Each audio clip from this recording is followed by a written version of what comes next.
I appreciate you coming out.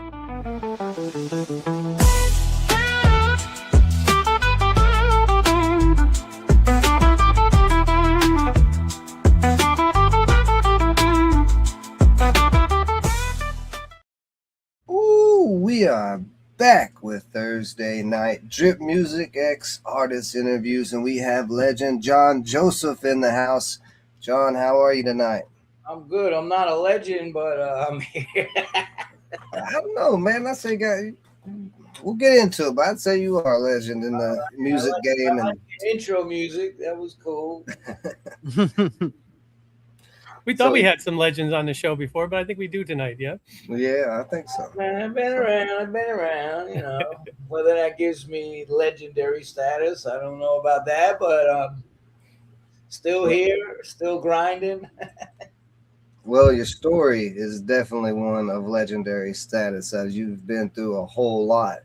It sounds like since the '80s and growing up in New York and being in the streets and everything like that. How did you get through all that? Uh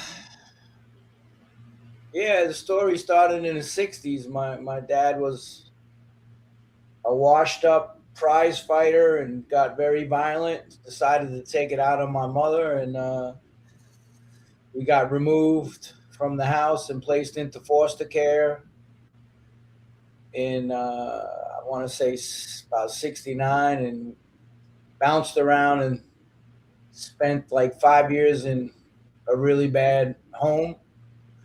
And the state closed it down, and from there we just kept bouncing around, and I ended up on the streets. I started going on the streets in '76 when I was 14, and Mm. I was trafficking heroin and selling drugs and doing whatever. Can I curse on this? Yeah, yeah. Oh, doing whatever the fuck I had to do to survive, and that's what it was all about. And with people trying to murder you, that's New York. I'm writing a memoir now. Actually, it's going to edit, but it's about since 1977, my years in punk rock and how I discovered it. It was actually '75. I was in a foster home in Garden City, and this you know I started taking drugs and drinking already just to deal with what happened to us, and I was like in this foster home, and this guy was at a strip mall, and he's fucking playing this music I never heard before, and I was like, "Yo, who the fuck is that?" And he's like, "It's the fucking Stooges, man." And I was like, and he was playing like Search and Destroy or whatever, like, and I was like, "Yo, what the fuck?" And then like just being on the streets, I started going to Max's Kansas City and got beat up my first punk rock show. I got the shit beat out of me. My friend stole money off the bar. Apparently, it was Johnny Thunders and the Heartbreakers' whole crew, and they stomped the living shit out of us. And I came back for more and never stopped. What was that show? Who did you go to see? I don't even know because like we didn't even plan on going. We copped across the street what they now call Union Square. It was only known as 14th Street Park, and it was like the fucking Walmart of the drug world, prostitution, fucking any kind of drug you can name. Across the street was Julian's Billiards, famous place. People fucking sold drugs in there, shot up in the bathrooms. Palladium was right next to it. So we just went and sold drugs and copped some like Placidos and Tuinol, and we saw punk rockers hanging out, and he's like, "Yo, this guy Crazy Dave Dolan," and we just went across the street, and I went upstairs and to watch the band, and I was like standing in the middle, and then the band came on, everybody's pogoing, and I'm all fucked up. They're knocking the shit out of me. It wasn't slam dancing at that point. And then I stayed up there for like an hour, and I went back downstairs, and he had stolen money off the bar. Downstairs was like the restaurant. They had a DJ, and it was a bar. And upstairs was where the bands played. And then above that was the VIP and all that. So like I was like nodding out, sitting there, and the door comes flying open, and they're kicking the living shit out of this dude, and he crawls over, and he's like, "John, help!" And it was Dave. And then they just started wailing, "Oh, you're with this motherfucker!" Boom, bang, boom, bang, and then you know. But yeah, the streets was wild, and it was the fucking definite seed was there with the violence. And that year you had the blackout. It was the summer of punk. I started dating this older punk rock girl. I was like 15 and she was like 18, and started bringing me around to shows at CB's and all that. But yeah, when it was just the anniversary of the blackout the other day, and the fucking city just exploded with violence. And I was selling angel dust in Forest Park, and just crazy times, you know. But even in like the foster home, it was always music that got me through everything. You know, that was like the only thing I had. They took everything from us. We had to sleep in the filthy garage. We had to steal the dogs' food to eat. Like these people were fucking animals, man. And the only kind of like I want to say fucking shit I could take shelter of was music. That was it. And it's been a theme for my life, really. You know. So And was up to it? that point, you had never thought about being a musician, I'm guessing. Nah, never. I mean, I just love music. My mom told me I used to dance around when Sly and the Family Stone was on, Ed Sullivan. Like fucking, I just loved black music was I just loved it. And then, yeah, like even we used to dream about like I would steal these like custom van magazines in the foster home in like '72. I was 10 years old. And back, that was the big thing. Everybody would mac out these vans and put fucking shag rugs in there and fucking all kinds of shit and posted glow light posters. And I didn't even know what touring was, but I said to my brothers, we're gonna travel around in these vans and go see music and do all this shit. And I'm like, you know, it came to fruition, you know, years after. I mean, I spent 2 years incarcerated for drugs and robberies and shit like that. So, but yeah, I saw Led Zeppelin, the original Zeppelin, at the Garden in '77, Sabbath in '76 with AC/DC, Ted Nugent. So I was hustling fake drugs at all the concerts at the Garden and going to pay to see. You would pay $5 for the for the fucking blue seats, the fucking nosebleeds, and I saw Sabbath, and that was fucking. I was all fucked up. I smoked like dust, threw up all over everybody. It was, you know, I wrote about it in my book. It was pretty fucking funny, you know. It was a good time. It was, you know, because like I said, I always had everybody telling me what to do and controlling my life, institutions, and then I was like, fuck this, the state failed me, and I'm gonna fucking roll the dice and go out on my own, you know. And that's what I ended up doing. And like I said, whatever it is that I had to do, I just, you know, drugs. I broke into stores, broke into like a fucking a pharmaceutical warehouse with these dudes. Like it was just New York was the wild, wild motherfucking West. And if you know, by the time I got locked up, I was the only white dude in Spofford. I was already fucking good with the hands. I would fight any fucking body. I didn't back down because you couldn't. That's, you know, if somebody was bigger than me, I just picked something up and cracked them. Fucking, that's it, you know. But it's just the way it was. I never looked for trouble. I just wanted to have fun and be out there. And but you know, there's other people that have other ideas. And I tell the story about, you know, the first time I saw somebody get murdered in front of me. I was hustling at the Garden, and I went into the bathroom at like the Blarney Stone or one of them shitty little fucking bars around the Garden, and this dude walked in and fucking kicked open the stall door and just started fucking killing this black dude that was on the toilet right in front of me. And he was standing between the door and like for me to get out, and he just walked up with the knife, and I was like the only witness, and I just knew the dude was a big Puerto Rican dude, and I was like, this motherfucker could kill me. And I just looked at him, and something just said, he went like this, don't, like, be quiet, drop the fucking, I don't know, it was a straight razor or something, because he was slicing the dude up. Just walked out of the bathroom, and that was it. Never a word said.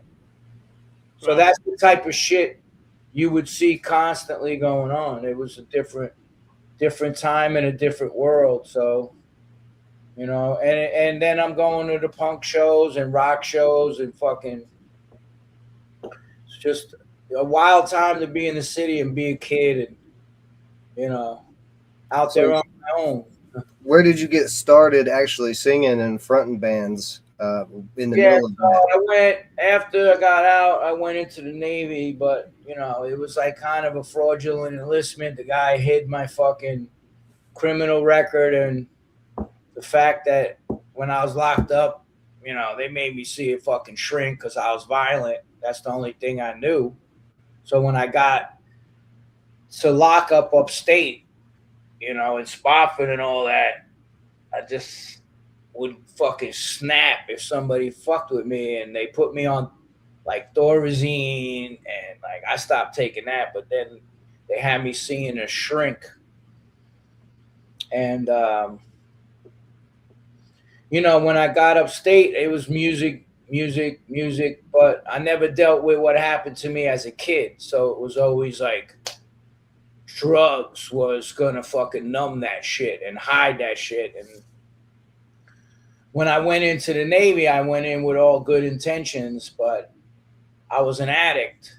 And to pay for back in 1980, when I went into the Navy, they didn't drug test or nothing. So I was just fucking selling drugs, doing drugs.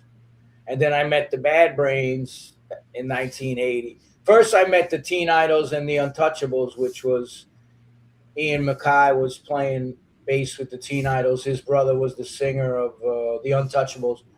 And then that's my first time I ever saw a hardcore show. I was like, what the fuck is this?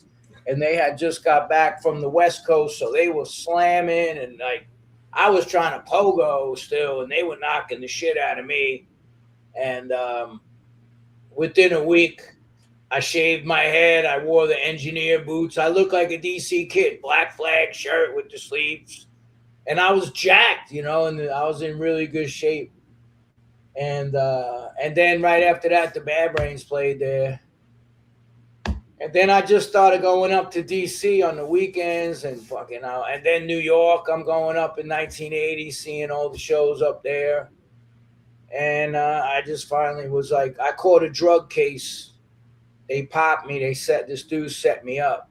Mm. And so I was looking at federal time. I talk about it in my book, like the whole chain of events that went down.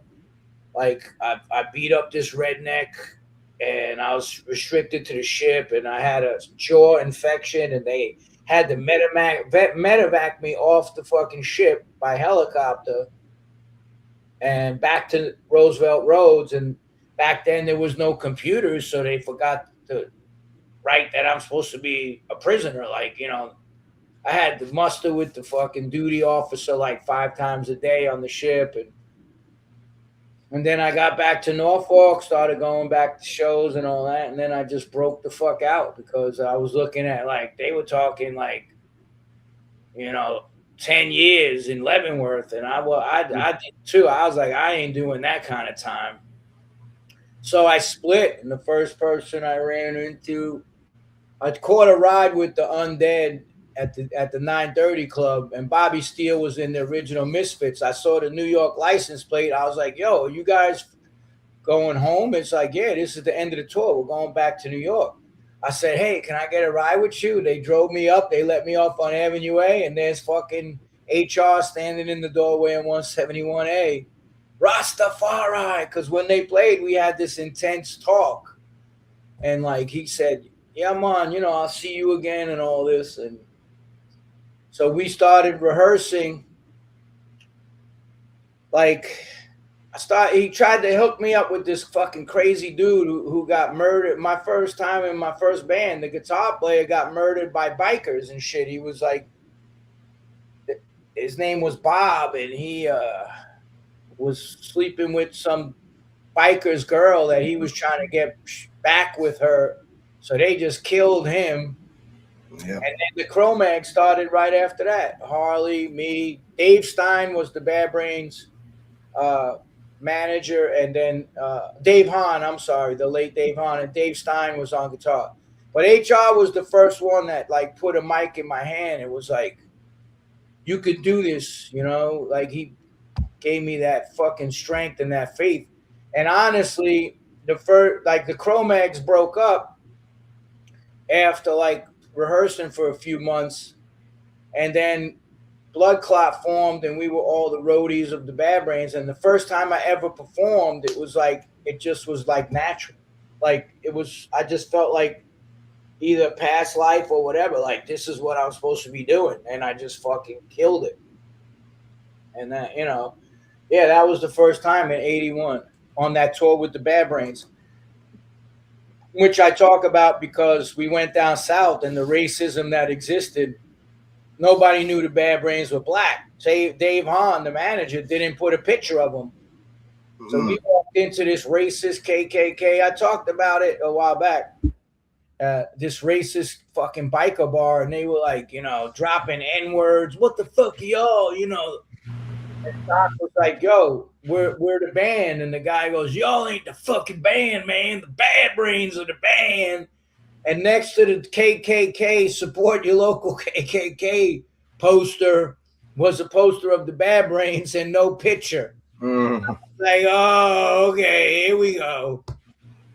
So and that first, and we stood up to the bikers and they backed down. Nice. That first time you performed, did it feel like that it was meant to be because all the pain and stuff that you had been through? It felt like it was therapeutic that first time, like you was finally getting a release from it that the drugs and stuff couldn't give you? Yeah, I mean, I can't sit there and try to be all fucking psychological about it now. I just was doing it, just came natural to me. I was fucking 19 years old. I'm like, I'm touring with the fucking greatest band in the fucking world. Anyone who saw the Bad Brains in 81 knows what I'm talking about. And I'm out there fucking, I'm their roadie, their security. They gave me the job because I fought these fucking Puerto Ricans that came in 171A while Bad Brains and Subhumans were playing, and they started beating up all the kids, and nobody would stand up. The Beastie Boys were there. It was only like 50 people there. And I fucking fought them. I knocked out the leader, fucking pulled off my chain. I'm fighting these dudes trying to stab me with knives. And, you know, they put a KOS on me, kill on sight. I couldn't even go downtown. Like Harley's mother was like, you know, all the street stories. It's like his mother was like, you can't hang out with him. He's going to get killed. Like everybody knew they were looking for me. And then I just finally went down there one night and I was like, all right, let's go, motherfuckers. I said, let's go with the hands. And he was like, nah. And then his dudes pulled out guns and they were like, take him to the building because they had the big drug spot. And that's when Doc and Darryl ran out of 171A. Thank God. Like somebody must have seen what was going down and told them because they came out and were like, yo, yo, yo. And they were able to squash it. And then I moved in with the studio. And next thing I know, I'm on fucking tour with those dudes, like security. And I was the drum tech for Earl. Yeah. But yeah, it just felt like this is what I'm supposed to be doing. It's better than being in the Navy. Huh? It was better than being in the Navy. Yeah, well, better than lockup, better than the Navy. You know, it's just like it was just another institution, you know, like because when I got out of lockup, I never grew up with my mother and they had to release me to somebody, you know, they released me to her and she got a PINS, person in need of supervision. And I got popped fucking holding dope. They didn't catch me with it, but I went right back to Rockaway to the same people. They gave me like 3 bundles. They said, hold this. The cops chased me. I tossed it.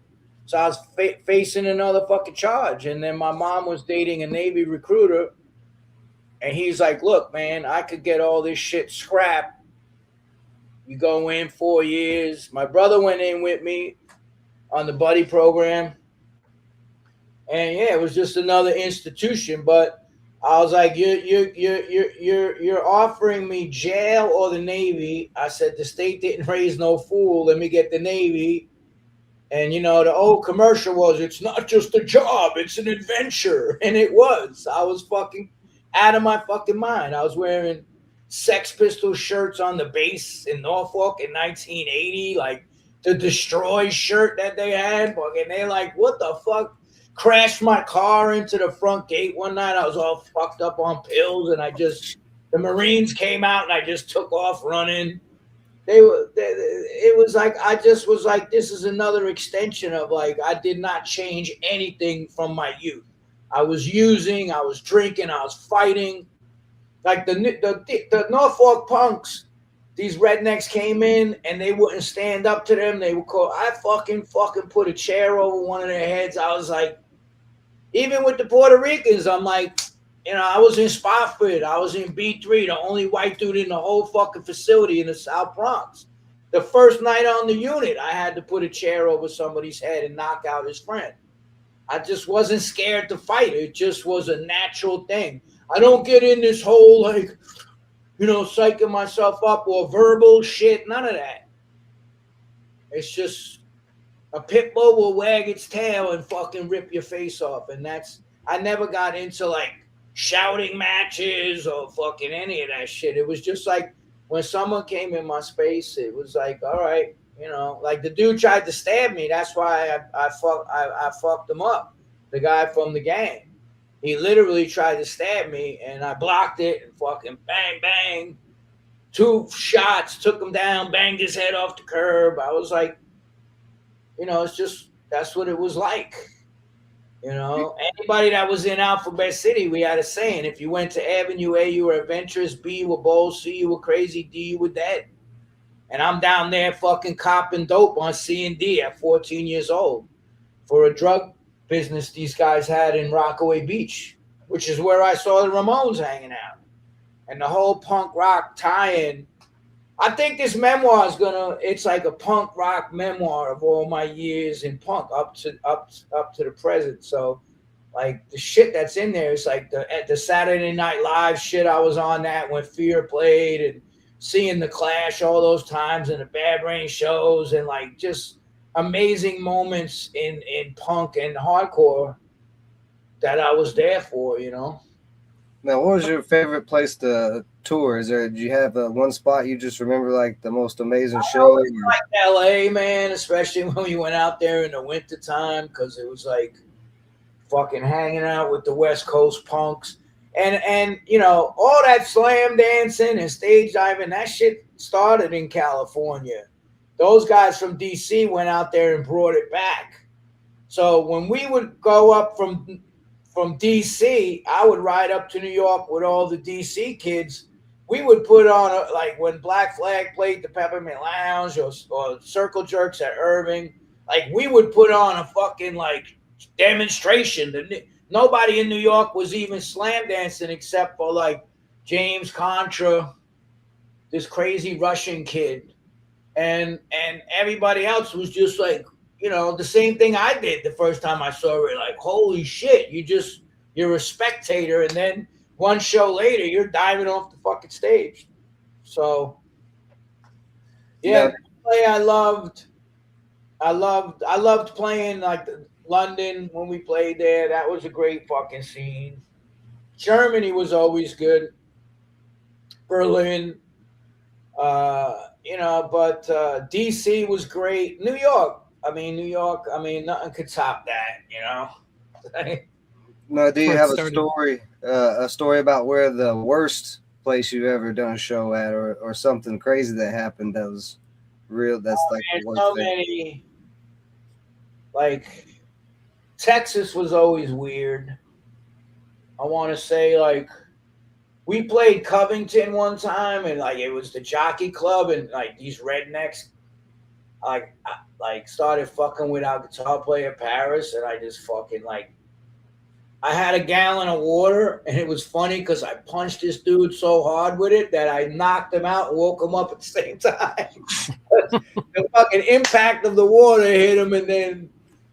But there was a lot of there was crazy shit. We got busted by the DEA in Texas. I tried to fucking get weed, and I gave this guy a big bag of baking soda, but it was against the law. And fucking the DEA was like a drug town where everybody came across the border. And we're on tour with Motorhead. The van broke down. Our manager was ripping us off. He put us in like a 1979 plumbing van with no windows. Fucking had the engine was inside. We had to take the cover off, and whoever's in the front seat had to hold the carburetor door open, Just crazy shit, But that's all these bands that started out like nowadays, it's like they're spoiled. They got all this shit. They got the internet. They got, fucking, social media. Like, get their own music studios. Everybody had to get a fucking like record deal and tour support. I'm like, motherfucker, we didn't get shit. We went out with nothing and we came back with nothing except memories. And we were in it for the real shit. But unfortunately, like when we did start doing good and selling our shows, our manager just fucking was robbing us blind. Chris Williamson from Rock Hotel. It's always the manager. I still have not received a single fucking penny royalty from that Age of Quarrel record to this day. And I don't even know how many copies that shit sold. I mean, can you imagine? Like that's a record everybody has. And it's like, but you do shit for the love of the music, not because like it's a payday, which is why I turned down the 40-year reunion. I'm like, I ain't interested, This year's the 40th anniversary. People hit me up. I'm like, nope, that ship sailed. Been there, done that. No, thank you. I'm not going to get on stage for money. It's not my thing. And, I'm busy with everything anyway. I live in Florida, but I got a place in New York too. And I was just up there. I wrote a film, so I got some heat on that now with a producer and director, and I got another book coming out. 2 books, actually. Ryan Adams signed me to a 3-book deal, so I got this book called City of Fear. It's like a dark noir fucking crime thing about 77 in New York City. It's crazy. And then I got this punk memoir coming out. What's the movie about? So I wrote this book called Destroying Monsters. And this was our family. It's endorsed by, Joe Rogan, Frank Grillo, a whole bunch of people. And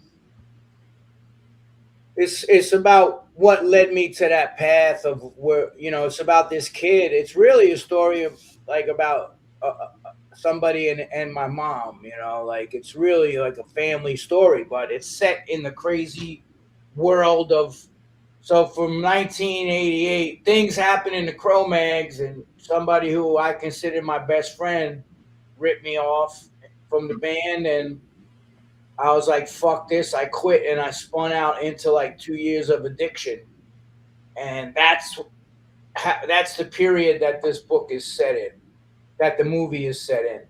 What I like freebasing and just the first time I ever freebased, the dude had stole like weight from the Cuban cartel in Miami, and they came to the house and opened up on the fucking house with AR-15s. So that was my first experience of freebasing in Miami. And it just went downhill from there. And it was just but it was a way of me navigating through all the pain and fucking, I never dealt with betrayal well because like I was betrayed. I felt by my mother. She even admitted to me after my brother died that she feels guilty. She chose her boyfriends, didn't want us around pretty much, and I don't think she was mentally fit to take care of us anyway. They had her on all kinds of pills for what my father did to her. But yeah, that's the flick it's called Destroying Monsters. Because that's the addiction, and the whole story is you know, breaking that cycle of addiction and abuse because it ran in my family. My grandfather, my father's grandfather, my father's father, my father, my brother, they all did the same thing. Addiction, fucking, you know, physical abuse, abandoning their children, same shit. What was it that finally got you to come clean? I almost got murdered. I had a whole big, we did this whole big run on the West Coast. This girl I was dating at the time, and the cops were closing in on us. Shit was going crazy. Like, we had gangs looking for us because we robbed the drug dealer. And we flew back east. And then she told her parents were like very wealthy, big time, influential Hollywood people, like big time. They hired like, you know, retired FBI. They hired private investigators, like the whole shit, but they couldn't find us because we were hiding out in the underground punk scene and the fucking drug world. So we weren't out there. It was, you know, it wasn't like they could track you now when you fucking use your credit card. But we spent like 200 grand of their money. And then I came back and we sold her car to get back to New York. And we got like 2 ounces of fucking blow, 2 plane tickets, and like $1,000. And it was like a $30,000 car. But we sold it to some drug dealer. And then she admitted on the plane, like she told her, she's like breaking down, crying. I'm like, yo, what the fuck's going on? And I remember her making a call at the airport. I go, who the fuck did you call at the airport? She's like, I'm scared of you. I don't know what you're capable of. And this, and fucking, I was like, she told her parents they've been looking for us for like 6 months. Missed us several times by like minutes. And I was like, this is it. I'm AWOL all these years. I got federal warrants.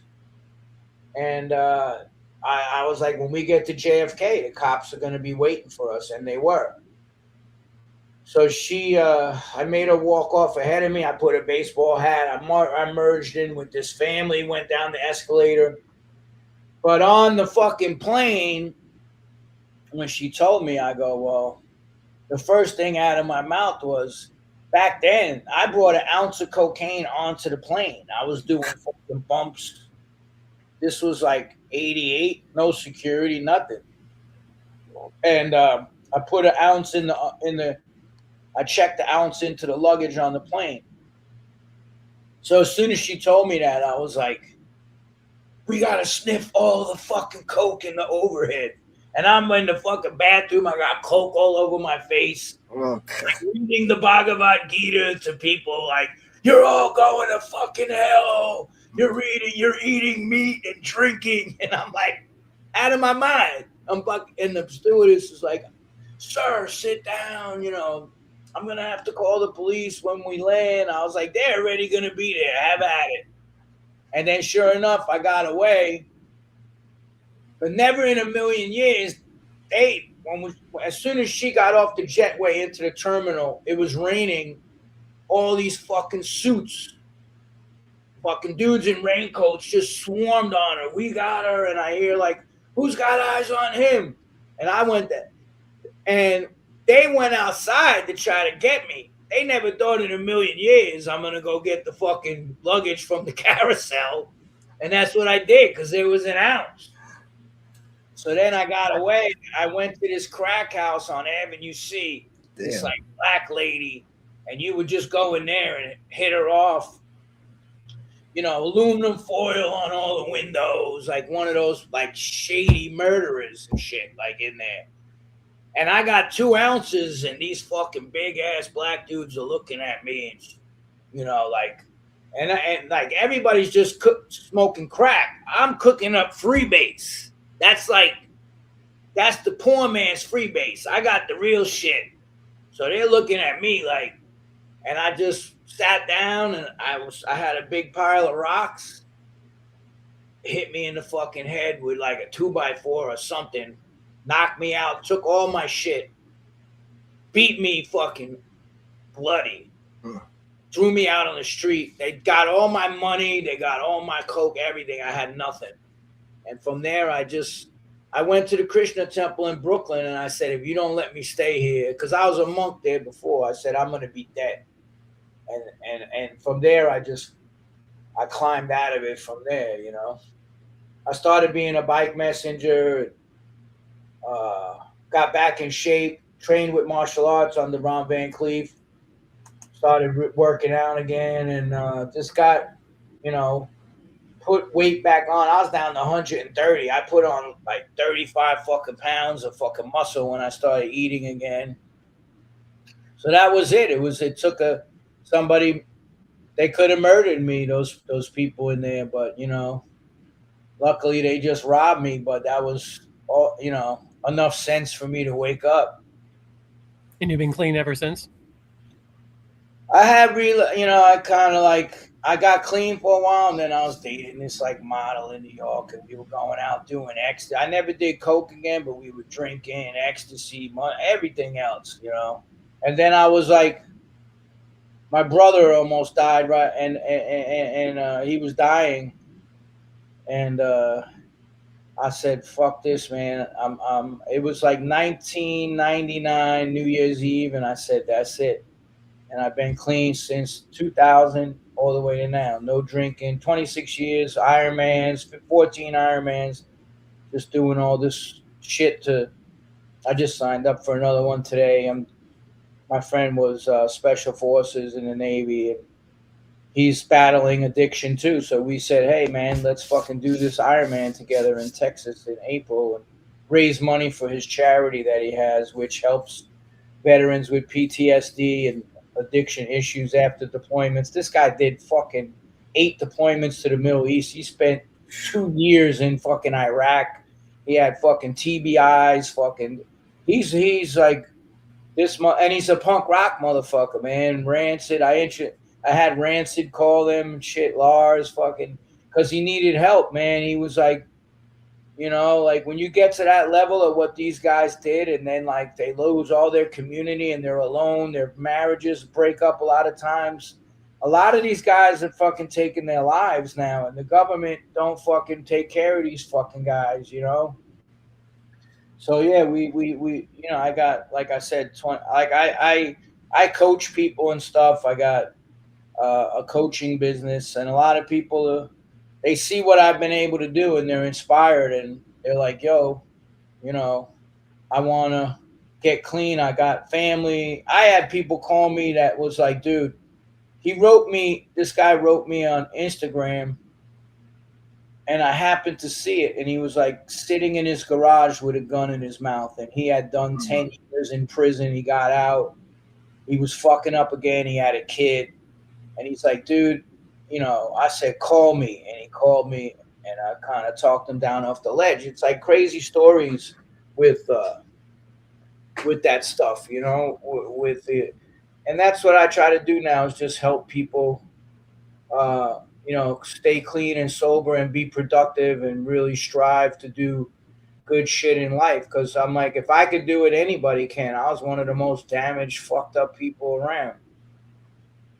So do you plan on making any more music, or are you done with it? Recorded. We got Danny Biohazard just wrote a song. Tom Capone. I'm putting out music, but it's, you know, we're putting out a single. I just did the vocals, but we had technical issues, so I got like with the gear, it was like something going on there, and so like I'm doing the vocals when Danny gets off tour.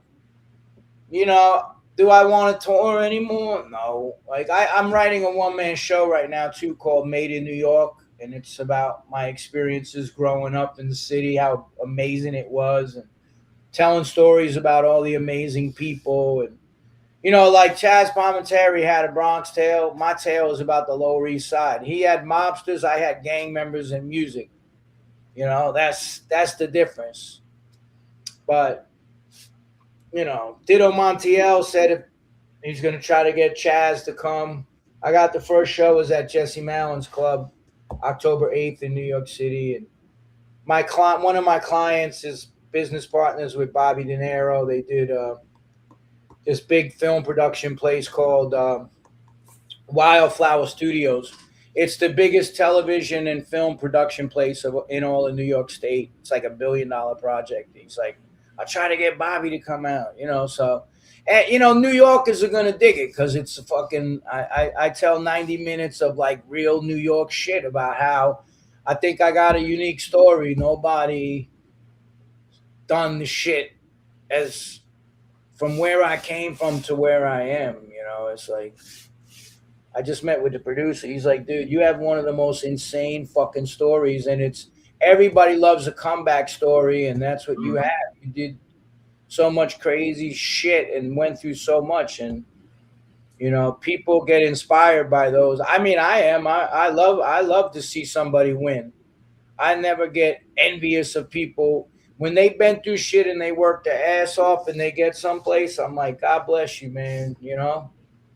You deserve everything, I'm not into like all this entitlement shit where people think like I'm owed something. You are not owed shit. I don't care how long you've been on the scene or whatever, man. The rent is due and it's due every fucking day. And I'm up paying that fucking rent. I'm up at 4 a.m. I fucking train, I write, I do my shit, I coach people, I write music, I write books, I'm writing a short film. So, it's thank God I have an outlet for that, the writing, because I'm not really missing touring, honestly, to tell you the truth. I did it for I don't know how many fucking years, and I had a certain stance during the whole shit that went down with COVID, and people didn't gel with that. And even though now everything I was saying turned out to be the truth, people are still fucking hating. I'm like, why are you hating me? Why don't you hate the motherfuckers that lied to you? Yep. All these, every time I turn on social media now, somebody's fucking dying. Suddenly, another dude just fucking died. This person has brain cancer. This person fucking heart attack, strokes. I'm like, yo, they lied to you. Just fucking cop to it, man. Like, yeah, that pisses me off. I got the COVID vaccine and stuff, and then after everything I found out, I was disappointed in myself for falling into that trap. Yeah, but see, that's the thing. We didn't care who the fuck. I never gave a fuck who took it. The hatred against me started in an interview because I was doing the record, and they interviewed me, and the guy at the end of the interview goes, so are you excited to get the vaccine when they come out? I'm like, what? I was like, I ain't taking that shit, dude. I'm like, I don't even take flu shots. I said, even if you were going to get it, why would you be excited? Yeah, because it was mass formation psychosis. They told everyone the only way the world's going to open up is if we all do this. It was lockstep. It was mass. They pumped the fucking fear. I didn't fall for it. And I had COVID. I beat it in like a week. I fucking had the antibodies. I fasted. I did oregano oil, colloidal silver, all the antivirals. I never took any of that ivermectin or any of that. But then I posted up what Dr. McCullough, like he had a 90% success rate in killing the virus using ivermectin, which won the Nobel Prize, by the way, in 2015 for virology. And hydroxychloroquine and a combination of drugs. He created a cocktail. This is one of the most peer-reviewed he's wrote thousands of peer-reviewed studied fucking papers. He was praised until he went against the pharmaceutical industry and Fauci and Gates and all them. Then they tried to destroy him. Yeah.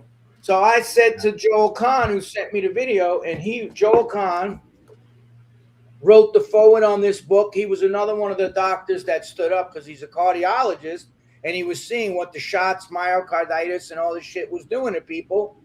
So he warned people, and he's a vegan, and the vegans attacked him. Yeah. And I said, well, why would they block him from?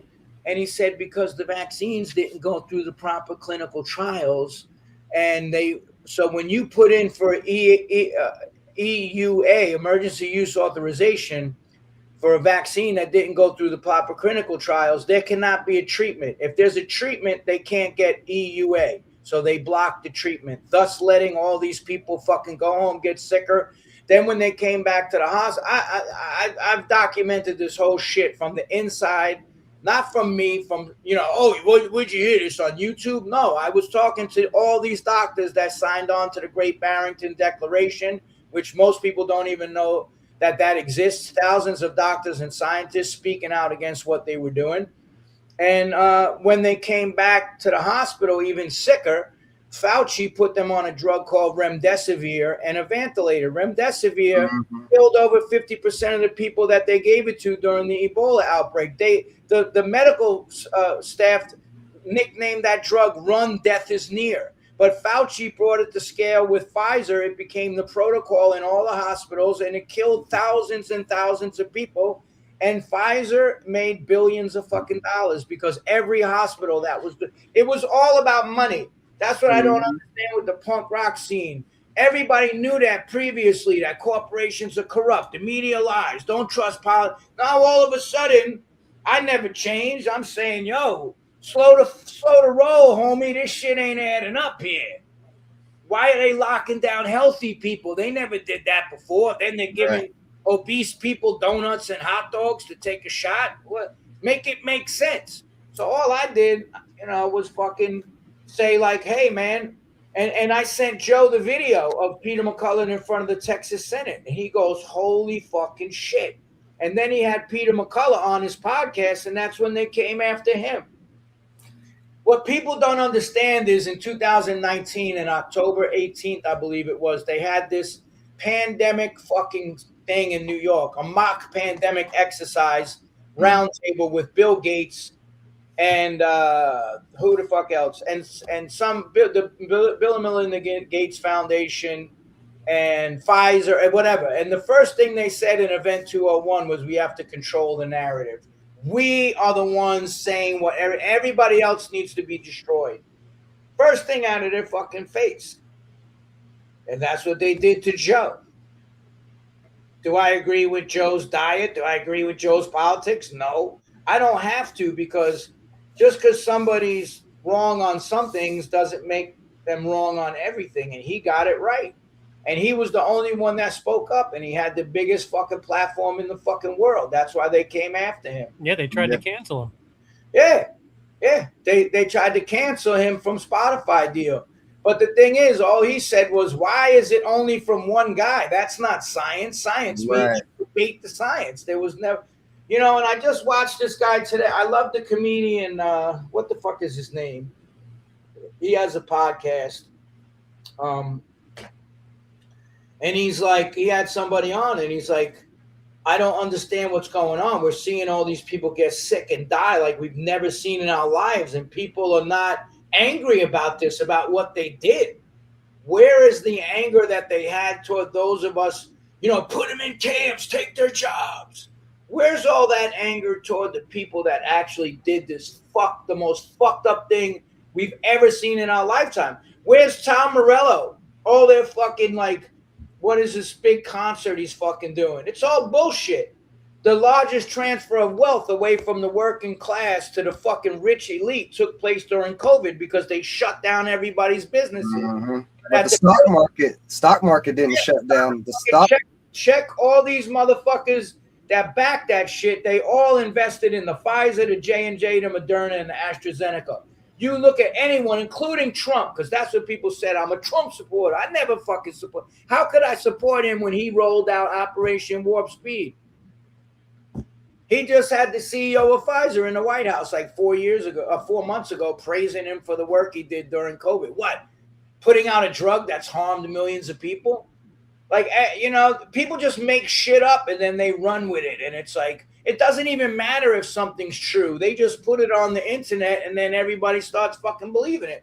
And that's, that's what I don't want to get whatever, Well, you're nailing it. You're nailing it all. Cause I'm nailing it because I got the facts. That, and these fucking mooks in the hardcore scene that tried to cancel me and made up lies and all this bullshit about me.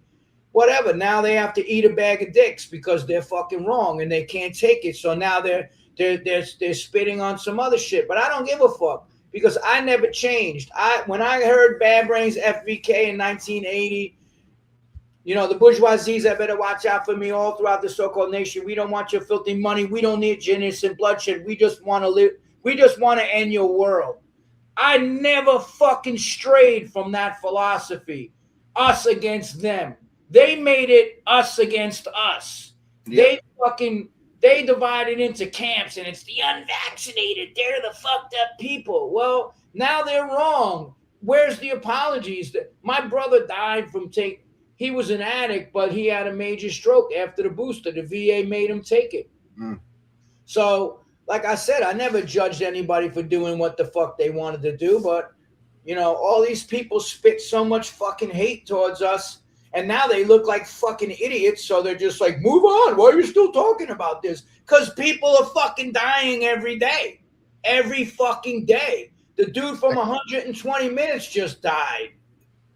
Taylor Hawkins didn't OD. That's a bullshit story because my friend was his sponsor. And fucking Grohl, they had to take them shots, and they didn't even have to. There was no vaccine requirement. They were made. Taylor Hawkins did shit for autism connected to vaccines, all this shit. My friend told me after he took them shots, he said, it feels like my heart is busting out of my fucking chest. And the first reports and the fucking autopsy from down where he died said that his heart was twice the size of what it was supposed to be. Go on Wikipedia now and see what it says. He died of an accidental overdose. Bullshit. These fucking people, they got all the media sewn up. They got everything. And I spoke out against all these motherfuckers that played the Vax Live concert, including Dave Grohl. Fucking got paid millions of dollars to fucking promote pharmaceutical fucking bullshit and tell everybody to take that fucking vaccine. Gene Simmons, fucking all these motherfuckers that, you know, came at Eric Clapton because he said he had a vaccine injury. It's just disgusting what they did. And Rolling Stone and all of them are a bunch of shit rags. And I mean, all these motherfuckers came at me for taking a stance and standing up and saying, no, motherfucker, this ain't what's going on. This is some bullshit. And I'll leave it at that. Anybody, you know, like I had people threatening me and I'm like, that's my world, motherfucker. Like, tell me where to meet you. I'll be there in 5 minutes. You know, it just got so stupid. And that's what the internet is now. A bunch of people with fake profiles, bots, I don't pay that no mind. You know what I love? The message I got. Thanks for being a voice of sanity. You helped me get through it because of all the information you put out. I didn't take the vaccine and I didn't give it to my kids. End of fucking story. That's just like the other hero that gave all his patients saline shots. That's a fucking hero. Yeah. Look at all these fucking people that are fucking getting. It's just insane what's going on right now. And the disconnect. It's like you said, there's no talk about it. Why are all these people dying and getting strokes? And oncologists said they've never seen anything like it in their lives. The cancer start out at stage 4. It's never done that. This is all post 2021. Yeah.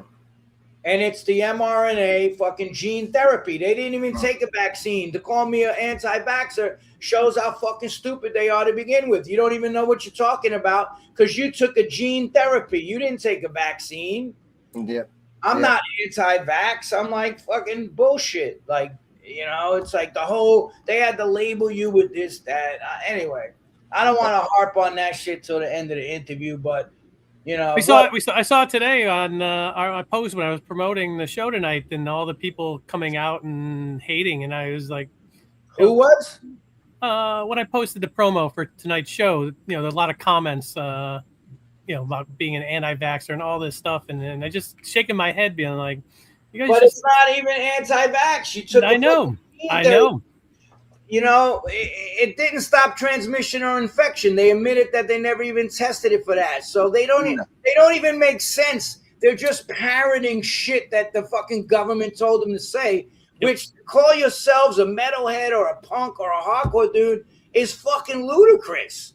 You don't even know what you're talking about. You're just spouting off government fucking rhetoric that they taught you. You're a fucking sheep. Yep.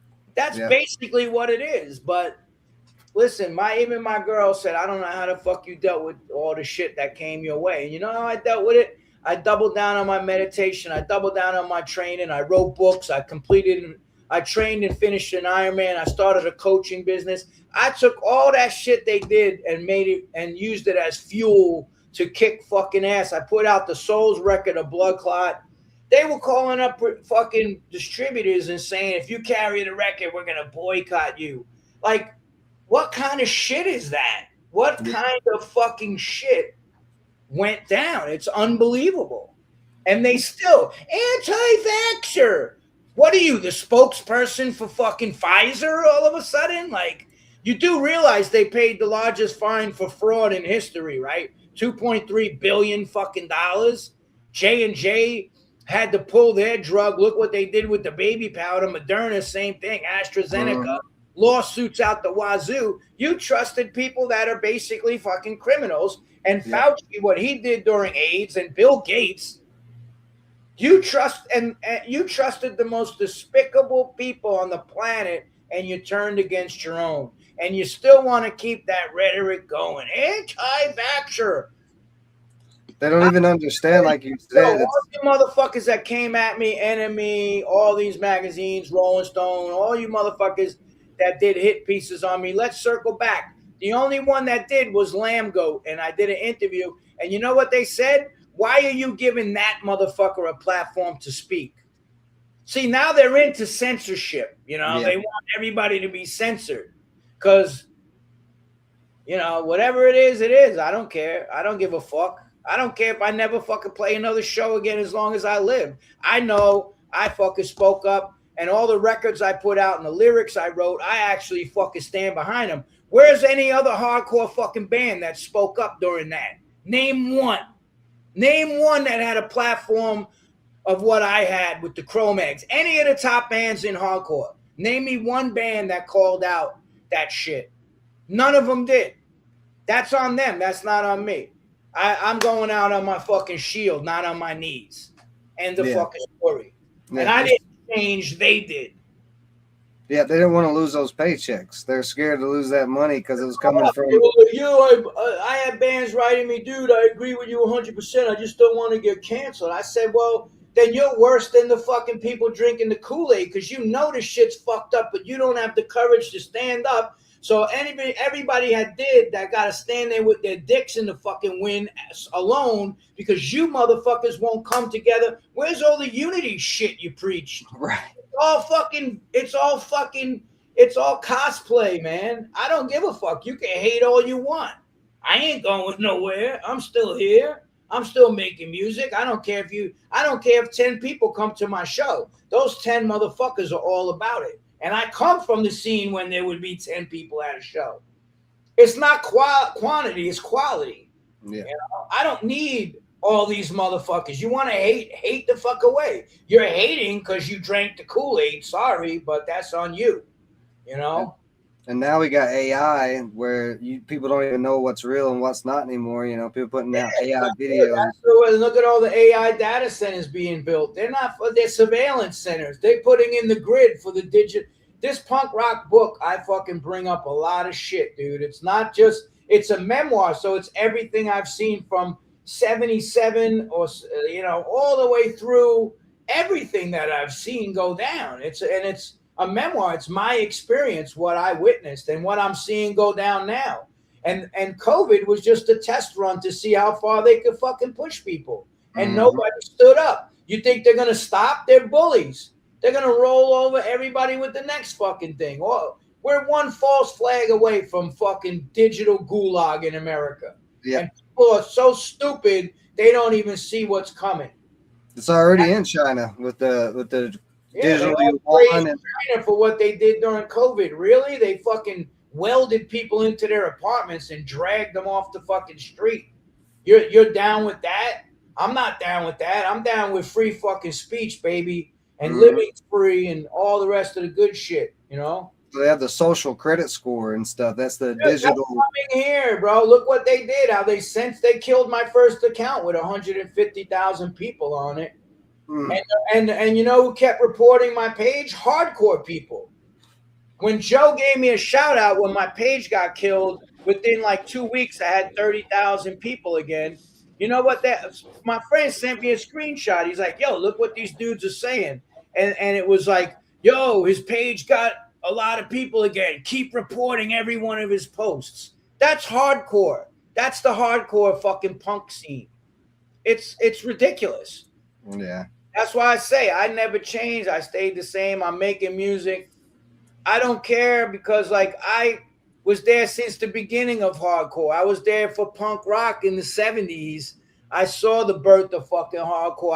I was participating in it.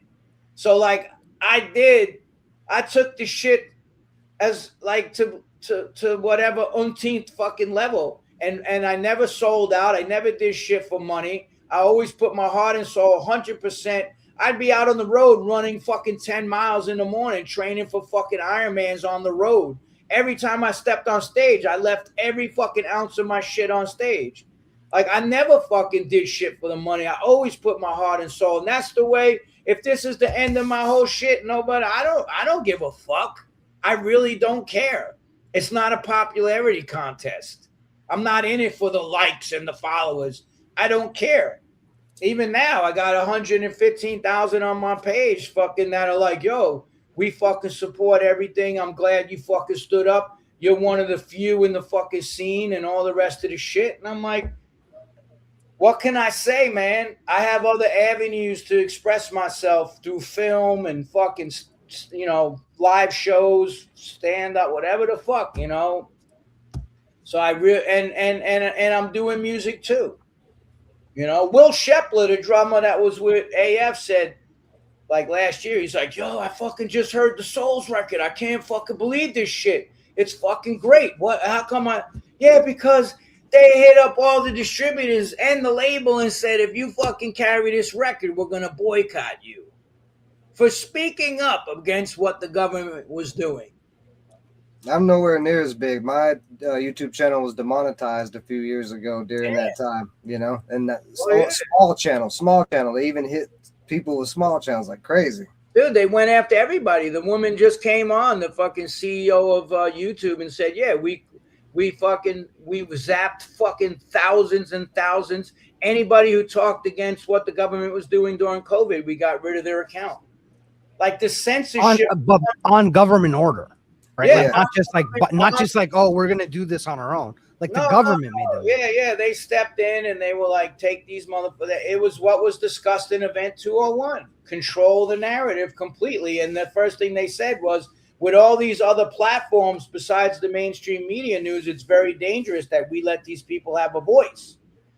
You know, and many of those people were the voice of reason. The Dr. Peter McCullers, all these other doctors that were speaking out against what they were doing.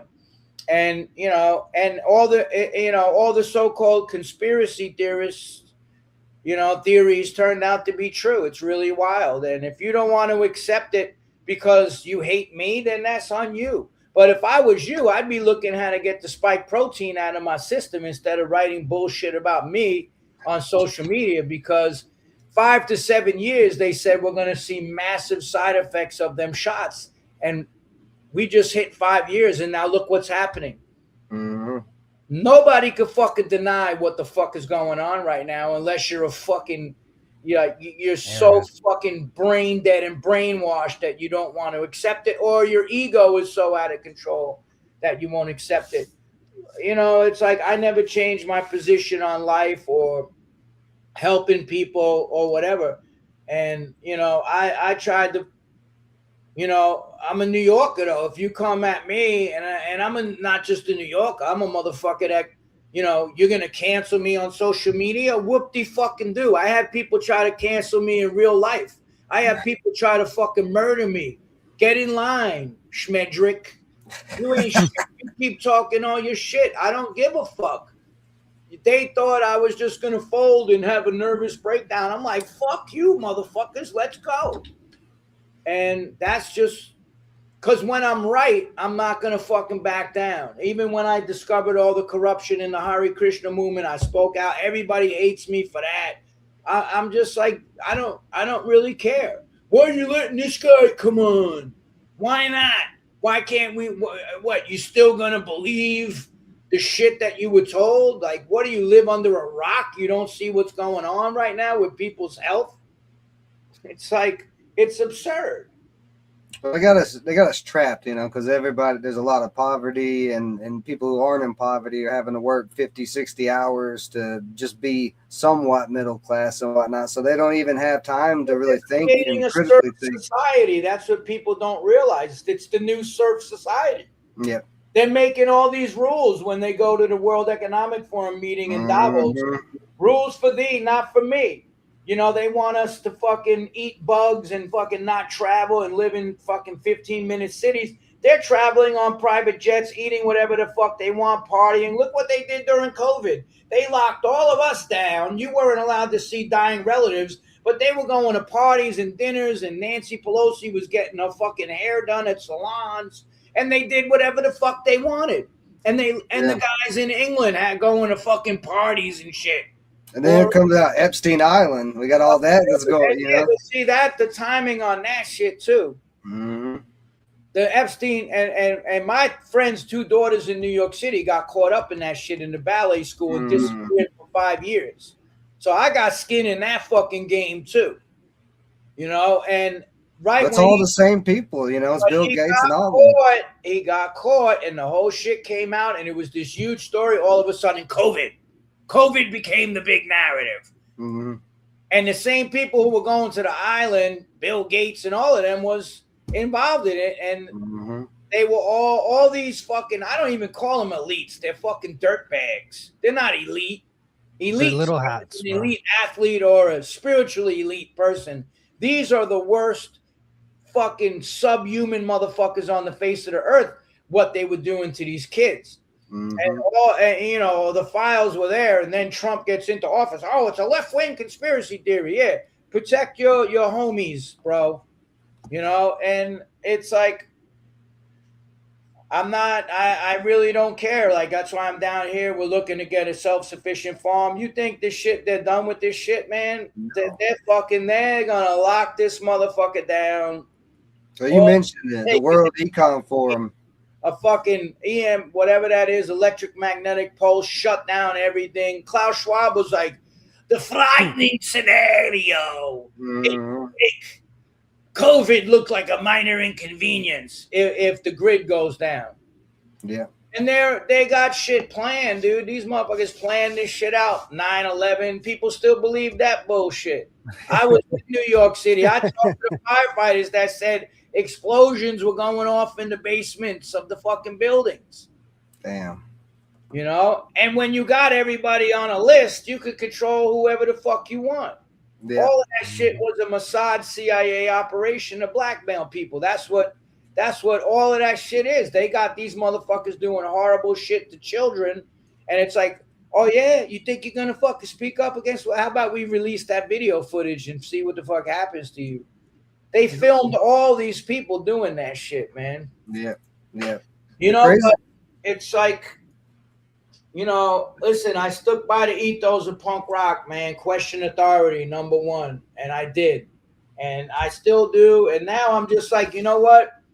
You can have all your bullshit. I'm going to be over here doing this with these amazing people growing food. And it's really going to come down to that because they're destroying the fucking planet. Mm-hmm. You know, and like all those fires the last year, whatever, they proved it was arson. They want to push their global warming. You know, they're pushing global warming while they fucking eat whatever they want, fly on private jets, all this bullshit. They don't like buying mansions. Oh yeah, we're gonna be underwater. Oh yeah, nice beachfront property there, Obama. It's all bullshit, dude. They just want to do whatever they can to control humanity and take all the resources for themselves. There's too many people on the planet. I just drove all over the country. The whole fucking middle of this country is empty. Yeah. There's no fucking overpopulation. That's another fucking myth. They're eugenics people. They just want to control who the fuck is able to have kids. That's why they're putting the epicite in the fucking shit that kills fucking sperm and all this shit in the food. And the vaccine, the spike protein goes in the testes of the men and covers the fucking sperm with it and fucks up women's, 89% of the women that took the vaccine during the trial lost their babies. They fucking created that shit is like fucking, it's like population control shot. They're trying to take men out in general. White men and black men at the moment are the most demonized people. They don't want testosterone fucking dudes. They want motherfuckers that's gonna be easy to control and like, fucking easy to manipulate and easy to kill. Manipulate, control, let them have their agendas, whatever it is, but they're digging their own fucking grave. That's what these people don't understand, and that's on them. I'm tired of like saying shit to anybody that doesn't want to hear it. I say what I gotta say, and I'm like, here's a solution. Here's the solutions to what they're doing. Disconnect from the matrix, man. They got you. Red pill your motherfucking self and snap the fuck out of it. Or don't. Take the blue pill and stay asleep. Watch the media. Believe what they tell you. It's up to you, really. But for me,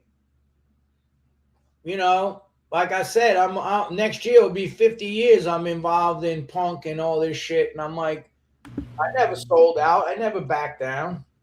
Well, it's all genres of music too. I mean, you've seen a big swing in hip hop to where the snitches, it used to be snitches get stitches, and now they're glorifying snitching. Well, you know what else? They dumbed it down because I was there. I worked at all the underground clubs in New York City, and here's my dog.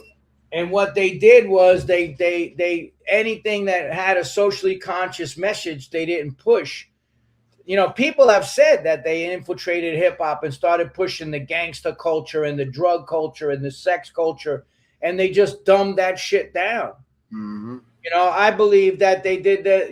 They did the same thing with other genres of music too that had something to say, like hardcore, really. Punk, I was there. I saw what the culture was. I was there. Everybody was a fucking junkie in the 70s. Everybody was doing fucking drugs. It was a different thing.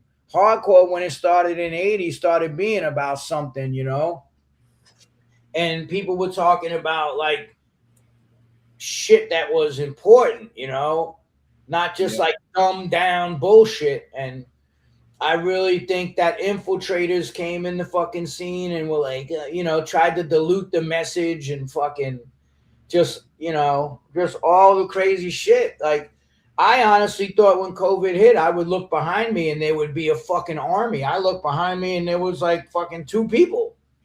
I'm like, what the fuck is this? Where is everybody? But what does that say?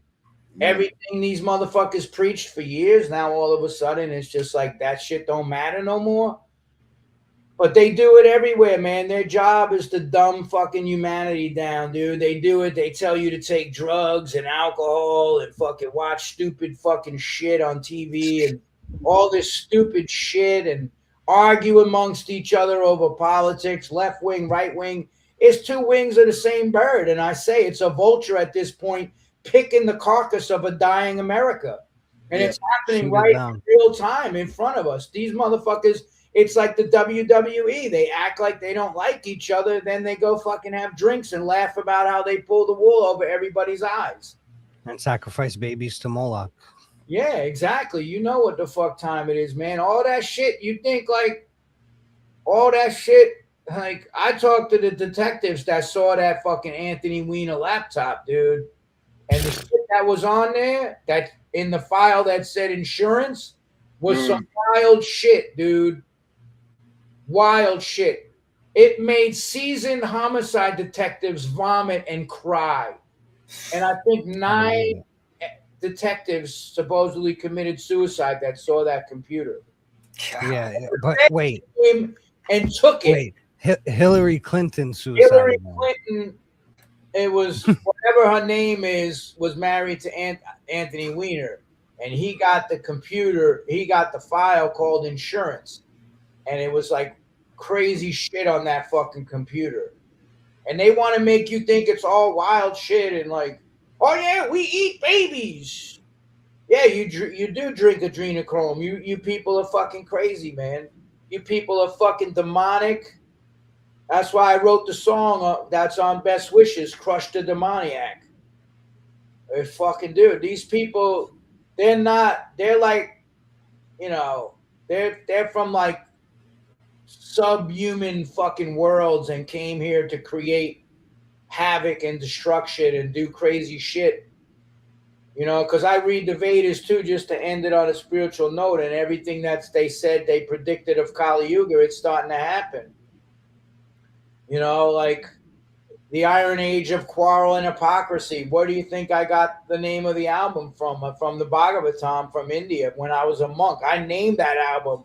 I injected all the lyrics. We always had the street. We didn't lose that, but we just added some real knowledge to the mix, you know? So, you know, everybody could judge for themselves, and you know, I don't care either way. You know, at this point, who's ever, you know, awake is awake. Whoever wants to stay asleep, they're gonna. If you ain't awake at this point, you ain't never waking up. Sweet dreams, you know, sweet fucking dreams. That's what I tell you. You're caught up in the Matrix, man. Yeah. Because like after what they just pulled, and just everything leading up to this, what they did after 9/11, the Patriot Act, they're allowed to spy, Obama, yeah, we can lie to you through the media. All the shit, dude. It's just like they're all in on it, you know? Yeah, if you don't see it now, forget about We're it. never going to see it. Nope. And where's the rebels? Where's the fucking people? You know, they're there, but it's, you know, it's not like ones we thought were going to stand up didn't fucking stand up. I'm sorry, but that's just the way it is. Well, like, there's no way that they released the files and then everybody just went to work the next day. You know what I'm trying to say? Like, that shit is just kind of crazy to me. Like, yeah, is this the Truman Show, bro? Like, what are we talking about? Where's the riots in the fucking street? Yeah, like, what the fuck are we talking about? But Black Lives Matter, we're burning shit down, right? Fucking marching on these people's houses, like, fuck you, you did all this. Where's demanding justice for what they did during COVID? Mm-hmm. Like, look what they did. Look what the fuck. Because these protests don't happen organically. They're funded. Right? They're funded by fucking Soros and the NGOs and all. They're all involved. You know, I got called fucking all kinds of names because I was like, wait a minute, you're letting all these people come across the border and they don't have to be vaccinated, but I'm losing all my rights because I didn't take it. Like, make that make sense. And they got a phobic this, that, whatever the fuck. They got a name for everything now. Yes, it's all division, right?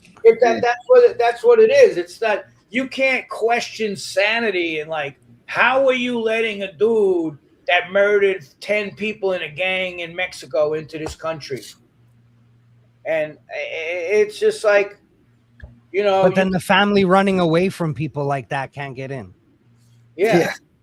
You know what I mean? Like, oh no, you guys got to go back. Worst. Venezuela emptied their nut houses and their prisons and sent them to the border. They admitted that they did. Yeah. Mexico sent crazy motherfuckers. All these countries sent. They didn't send scientists and doctors. That's the whole joke. Where, you know, it was fucking like we used to get the best and brightest, right? Immigration used to be the best and brightest because it used to be the American dream. Listen, the American dream is you can come here and have a fucking great life and this shit. But if you commit a fucking crime, if I commit a crime in another country, I'm getting deported. I'm never allowed back in that country again.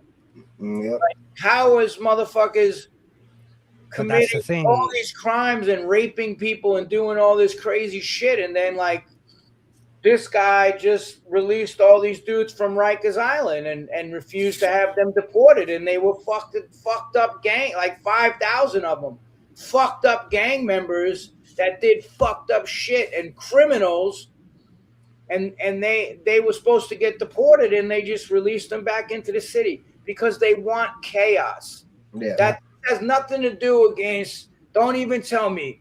I work with hardworking people. I see them that come from other countries and they do the right thing. I got no problem with them, but the motherfuckers that's stabbing people and doing all this crazy shit and what's going on in the UK, all the fucking rapes of the women that's gone on, 18,000.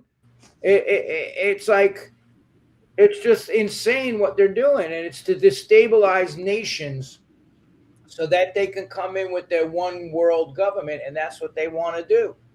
That's why they're pressing now. Oh, you have to show ID to get on the internet in the UK now. Uh-huh. They slowly. I use the analogy.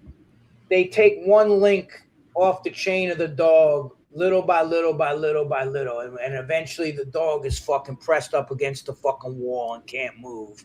And that's what they're doing. 2 weeks to flatten the curve.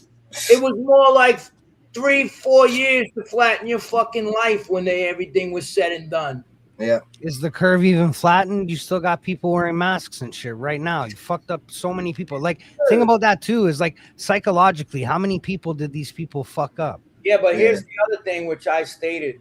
Do you know how many people had to go on antidepressant and fucking anti-anxiety meds? You didn't think they figured that into their bottom line? These scumbags at the drug, we're going to lock them all down. We're going to isolate them. We're going to pump the fear, and they're going to need pharmaceutical prescriptions for depression and anxiety. They made hundreds and hundreds and billions of dollars off of those meds too. Mm-hmm. Because you know how many people are still taking them fucking things? Because once you get on them, you don't get off them. It's a fucking, it's a ride from hell. You don't get off. Yeah, all of this shit was a scam. Yeah. They weren't out to protect anybody. If you were, how come the governors ordered nursing homes to take in COVID patients, resulting in tens and thousands of elderly deaths? Fucking my friend's great aunt from Ireland died in a nursing home because of that. Like, you weren't out to fucking protect anybody. No. It's all bullshit. They needed to just lock everything down, and what they were able to get away with, we've never seen anything like it. I haven't in my 4 years on this earth. I've never seen anything like what they did. Global lockstep with all the media, locking countries down, restricting travel. They can do that again. Yeah. They can do that again. I think they were surprised at how easy everybody folded. Yeah. And then they made everybody look like a crazy conspiracy theorist, anti-vaxxer. And they're still, you posted up my shit and they're on there like, why are you letting this anti-vaxxer on? I'm sorry, I didn't know you were getting cut checks from Pfizer and Moderna. You know, well, even if you take COVID out and you look back a little further to the Oxy and Roxy epidemic, it's the same companies that put all that synthetic heroin out. Was fucking put that shit out. They didn't even go to jail. They got off. They paid pennies on the fucking dollar for the fucking destruction that they caused in this fucking country with that shit. All those pill fucking mills that went. They were everywhere. West Virginia, everywhere, dude. They killed East Tennessee. It was nasty. Millions of fucking people with them pills, man. Mm-hmm. And it's, my brother was hooked on them too, man. The VA was giving them shits like they were Pez fucking candies, like. Oh, yeah. You could go to any of those pill mills and they'd write you scripts for 500, 600 Oxycontins, a bunch of Xanax, all that. And then you could go to the next one, the next town over and get a whole nother prescription of them. And then the next town over, I made notes today, and here's what it said. And I said, a country run by banks will always be in debt. Healthcare run by big pharma will never cure disease. A state run by war will never know peace. A nation run by media will never know the truth. Guys, if you don't like somebody, take it out of the equation. Don't look at the messenger and try to shoot the messenger. You don't like me? Cool. I don't give a fuck. Don't like me. Take me out of the equation and look what they did. Mm-hmm. Honestly, you can't still be defending what they did. If you are, you're fucking brain dead. There's no help. Go take another blue pill and stay asleep. Just like start questioning these motherfuckers, man. That's what punk rock was about. Question authority. I never trusted anybody. you know, after what happened to me as a kid, I just remained a fucking skeptic of everything. I'm like, no, no, no, no. I'm not accepting that. Let's see the proof. Yeah. Demand the proof. Fauci, the science is settled. How is the science settled? You did the same shit during AIDS with the AZT. People don't know that Spin Magazine did a hit piece on Fauci during AIDS, what he did. He did the same shit. He blocked the Dallas Buyers Club. That was him in the movie that was blocking the alternative treatments. And most of the people early on died from the AZT, not from AIDS. And then he experimented on black and brown kids in the orphanages all over New York. He experimented on them like Bill Gates does, and fucking hurt thousands of fucking kids and killed kids. Yeah, Bill Gates was banned from India for that, from my understanding. Well, look at the book that came out. Whether you like RFK or not, like he put out the fucking real Anthony Fauci and Bill Gates book. They never sued him for libel, right? You know, Bill Gates is like, oh yeah, they wrote this book. You didn't sue because everything in the book was sourced and fact checked, and it was true what you motherfuckers did in the past. Mm-hmm. And Klaus Schwab coming out with the COVID-19, the Great Reset in the first year of COVID. What is that? Yeah. What the fuck is that? Things are never going back to the way they were.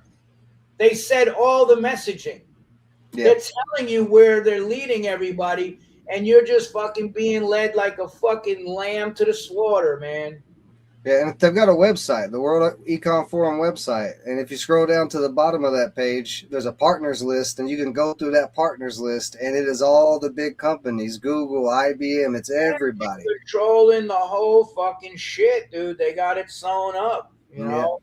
All the fucking technology, the fucking... Look at this guy from Palantir. He's a fucking whack job. That's who you... like, he's fucking crazy looking, and you want him to have all your information?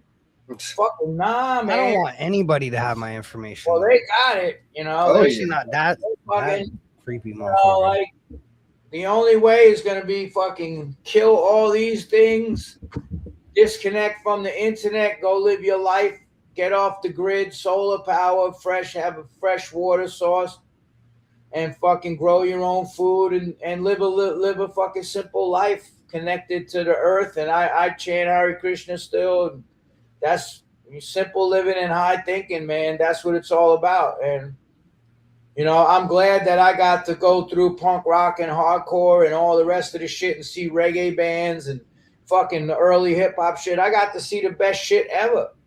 So, like, I experienced all that. I feel bad for these fucking kids now that, like, you know, they're just like, I don't know, man. They're programmed by all of this shit, dude. It's like wild because we never had that. Mm-hmm. You know, we had conversations. It wasn't like you talk to these people and they come out their face. They don't even know how to have a normal fucking talk with somebody because it's like this is how they communicate. And I'm like, what are you, like, how the fuck are you coming out of your face like that? You're not talking on a fucking meme, motherfucker. You better watch your P's and Q's. Like, I gotta fucking put some of these motherfuckers in check sometimes. And I'm like, yo, like, you know, watch yourself, kid. You know, because you're gonna get fucking checked soon. Yeah. You know, it's like, I think there's still a lot of kids. I've seen a lot of bands and these kids are speaking up and like they're saying shit that matters. And, you know, just even with the music scene, like Live Nation controls everything. Look at the trials. They had all these guys laughing at everybody that they're ripping them off for the fees on Ticketmaster and all the rest of the shit. They just mock everybody, dude. And that's why I like the DIY spirit of, like, you know, of what the early punk scene and the hardcore scene was. We don't need none of that. We just did our own shows. And I like that they do all these, what is it, Dead City Punks, the documentaries coming out, like with Zach from Rage or whatever the fuck that shit is called, where they just did these big punk shows. And like, I remember I organized that show at Tompkins Square Park during the lockdowns. Look at the hate I got for that. Oh yeah. You know, and 3 days later they opened up the city. But The fuck was the difference in 3 days, bro? that's what I'm saying. But it was just another reason for them to hate, you know, and make up lies. And we did that show. 3,500 people came out, and who were the biggest haters around the world? The punks and the hardcore people. Super spreader. Fuck anyone that was involved in that. Like, yo, we don't need the government's permission to tell us when it's cool to be punk rock. We took it upon ourselves, and we did that fucking show. And everybody had a great time, and then all the hate started coming on. Even the media jumped on board. They did, like, whatever those shows are, not Entertainment Tonight, but those like shows that are on the late night shows and all that. Like, well, one of them did, but I'm saying like Extra or whatever the fuck. Yeah. Oh, TMZ. They all started flagging us, you know.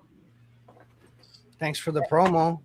Yeah, I mean, like, whatever, you know. Yeah, like just let. I just. When did it become about like? When did it become about pleasing the man and not fuck the man? Yeah, fuck the man. What happened to all that? Now it's like lick the balls of the man. Like, yeah, like not even the boots, straight up his nuts. Yeah, lick it. You know, I like one time I did this ride and it was like 2019. I train, I ride out to the beach. I would fucking ride 80 miles, go out to Long Island, come back through Rockaway to Brooklyn. So I stopped on the boardwalk and there's this cop that used to go to all the hardcore shows. And he's like, hey, man, what's up? I was like, oh, shit. You know, I knew he was a cop. He's a cool guy, you know, tattooed and shit. He's like, yo, can I grab a picture with you? And I was like, fuck yeah. So he tagged me in it. I posted it. And then all the comments, oh, you fucking bootlicker, all this shit, right? A year later, I'm like, yeah. You called me a bootlicker, but you was deep throating the fucking government. Choking on that shit. You didn't lick the boots. You fucking deep throated them motherfuckers. So shut the fuck up. You know, I just think like they all got together so hard and came at me that they thought I was gonna fold, but I ain't that guy. You got the wrong motherfucker. Like, you should have read my memoir and knowing all the shit I've been through in my life. I'm not gonna fucking I'm not gonna give up because I'm right. If I'm wrong, I'll be like, hey, and that's the thing. If I make a mistake, I go, hey, sorry, I was wrong. These motherfuckers, they don't do that. They're like, move on. Why are you still talking about that? Let's get on to the next issue. We hate Trump. Good for you. You know, I never supported him. I called him out on all the shit he did. Even in his first administration. My friend told me tonight, they said, you're the Donald Trump of hardcore. I was like, I think that's hilarious because it just shows how stupid these motherfuckers are. I never supported him. I called him out on all his shit. And, you know, it is what it is. I never voted in my life. Never voted for any politician in my entire life. I remember going to a festival in like 2018. And it was like when Obama was running or whatever the fuck it was. And there was voting registration tables at punk rock shows to vote for Obama. I was like, what the fuck is this? Politics is the way we change things. Oh, yeah, hope and change. How'd that work out for you? How did build back better work out for you? How is Make America Great Again working out for you? Who's punk rock politicians is fucking benefiting crazy. off of all this shit? It ain't you. Yeah. You're paying more for everything. Yeah. You're getting less for your dollar. The surveillance, everything is what's going on in the UK is coming here, man. They're gonna start locking motherfuckers up for saying shit. You're not allowed to talk about a certain country over in the Middle East that's doing crazy fucking shit. Like, the what little hats? Is that? What kind of shit is that? Nah, fuck those guys. On this show, we say fuck those guys. I'm not criticizing anybody's religion. I'm calling out the politicians. That's like I called out George Bush. What is he? What was he? Fucking Presbyterian? So I'm anti-Presbyterian? No, these are fucking criminal politicians that are doing this crazy shit. And if you support them, then that's on you.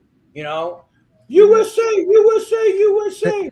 There's a little crossover because they're all doing it for Moloch, but I agree with you in a sense, right? Yeah, like they're all like fucking. We gotta fight them over there, or we're gonna fight them here, or smoke them out of their holes. Like all that dumb shit. These motherfuckers. Like, I'm like, how could you fucking be that dumb to support that shit? And then you're drinking the Kool-Aid. Everything Trump said, everything he fucking ran on, he lied. And people are still. And just like if you called out the last administration, you were a right-wing conspiracy theorist. Yeah. If you call this guy out, they say you have Trump derangement syndrome. Like they all got their little shit. Mm-hmm. They're lies, but that little phrase, just like if you call out Israel, you're anti-Semitic, right? Like it's the same. But you're not. I'm not. Well, I mean, I might be, but you're not for calling out. You're not for calling out Israel. What a government is doing. Yeah, no. Like, that's not anti-Semitic for sure. Come on, man. Like, what the fuck? Mm-hmm. Oh, Bibi asked me for things I didn't even know what they were, but I got them to him and he used them very well. And then you see what the fuck they did with them weapons, dude. Fuck that. I'm not down with that. No. I'm not fucking down with that. That's nobody defending themselves. That's fucking. They're just fucking out of control. Yeah, you know, I agree, bro. And I'll leave it at that. But I don't support any governments and what the fuck they do around the world, man. You know. No, well, that's the truth. Though, right? They're all fucking crooks. They all got in lockstep during that shit that went down in 2020. Yeah, hey, bro, they've been in lockstep way before that, bro. You know, we heard about the Antarctic Treaty. The which? The Antarctic Treaty. I did hear something about that. Yeah. Every single country in the world has a treaty together on Antarctica, and nobody's allowed to go there. Yeah. All these wars, all this shit, it's all fucking pseudo, all to control us like the fucking Truman Show. Yeah. Dude, they've created such an illusion for everybody. Like the Vedas calls it Maya, you know, illusion. And that's the Matrix had a lot of philosophical shit in it. It was a lot of predictive programming and letting motherfuckers know. Like they do that shit. They let you know what's gonna happen so that you don't, you know, it's like, oh, I saw that in the movie. Yeah, you did, because they wrote the script and they did the actions. You know, that's how they desensitize you to it. They want to desensitize you before. How can you be desensitized? Like that's why they put all the violence in the video games and everything. People are just like so desensitized to what the fuck is going on, to everything. I'm like, how could you see children be murdered and you're just like, oh, okay, let me go get that fucking my food delivery at the door. Shit. What's the company that delivers? DoorDash. Let me get my DoorDash. Hey, you know, I got in. Somebody says, oh yeah, we should just level the fucking place to about. I'm like, dude, America was the ones who initially, and the UK destabilized Iran, like for the oil. It was BP, and we destabilized that whole fucking country. That led to like these radicals getting in there, and like we've done this shit everywhere, man. We Hillary Clinton with the coup in Venezuela. Look what we did in fucking in Haiti. Just everything.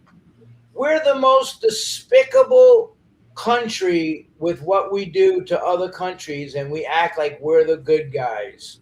Like, you know, and a lot of my boys did multiple tours, and they're like, bro, everything. They had us over there protecting poppy fields for the CIA in fucking Afghanistan. Dudes was sending me photos. Yo, look what I'm doing today. He's like, yo, delete that photo. Special forces guy standing in a field of poppies, like, yeah, we're here to protect the shit. What do you think George Bush did the cocaine shit, dude, with Bill Clinton? They were bringing all that coke to fund that war. Mm-hmm. And then fucking it led to the crack fucking shit and everything else. Mm-hmm. And then they invested in the prisons and they gave out fucking insane sentences for one little rock of crack. And it's all money. Mm-hmm. It's all money. Yeah. And this whole, big pharma, even in this book, I talk about the history of the whole shit, about John D. Rockefeller, how he changed the whole system of medicine to petroleum-based drugs because he was a petroleum man. And he called natural remedies that have worked for hundreds of fucking years, he labeled as quackery and started locking up doctors, taking their medical license, putting them in jail. Crazy shit John D. Rockefeller did, man. Mm-hmm. When those drugs started giving people cancer, he founded the American Cancer Society to control the narrative. This is the kind of shit that I talk in this fucking book. And it's also got, recipes in there and like fact-based shit on what's going on with everybody's health. That's so my website. where can we find that book? JohnJosephDiscipline.com is where I sell these two books. And, like if you're looking to get clean, you have, the first half of this book is our family story with addiction. And then the back of it is everything I do on a daily basis and my whole method for staying clean. So that's a good, two good books, JohnJosephDiscipline.com. I coach people. I just, I live like, that was the whole thing. I'm like, I live a holistic life, and I got some dude with a bag of fucking McDonald's telling me what I got to take to protect him. I never forget the most surreal shit, and I'm going to tell you, it was like 2020 in the heat of the pandemic, and it was like July or June. It was like cooking in New York, like 80, 90 degrees. This guy comes out of McDonald's with a complete hazmat suit, like something you saw when Ebola hit, with a little fan in the back, a box that was providing him fucking oxygen. Like literally everything, gloves taped up, all this shit, boots, everything with the tape to seal it off. And he goes, and he walks by me with a bag of McDonald's and goes, "Where's your mask, asshole?" My goodness. Bro, the McDonald's has been exposed. Yeah. Yo, you're worried about me. What's in that bag is going to kill you quicker than any fucking COVID. Yeah. But anyway, listen, like I said, there's more to come on the whole shit. And, I got this book coming out. I'm just finished, like it's being edited now. And it's all about, punk rock and the amazing times, but just everything, even the story of the Cro-Mags, because that whole Webster Hall shit that motherfucker says that's all fucking lies. He was never invited to the show. He was told not to come. He snuck in with a knife using the laminate. That whole Webster Hall shit is nothing but a fucking lie. So I even covered what went down in the Cro-Mags. Yeah, I quit right before Best Wishes. Why? Because he stole all the money off the tour. He stole all the money in '91 off the tour. He stole the money out of the Century Media record deal, bank account. It ratted me out to the military, and to the government. Tried to put me in federal prison. Snitched on me about all kinds of shit. So I'm like, I have to do a chapter on the Cro-Mags just because, it's a memoir. It's the shit I went through with that band, and Could you not? And also, it's your story. You can tell it anytime you want. Yeah, because nobody knows. The Evolution of a Cro-Magnon came out fucking over 20 years ago.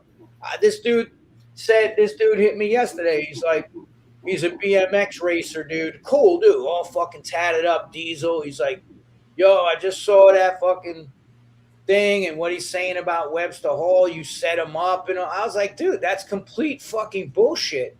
None of that happened. And then I started telling him all the shit that happened that led up to that. He's like, whoa, I never knew he did all that. I was like, yeah, because I don't go online. I don't go fucking talking about it. But if you're going to slag me, then whatever.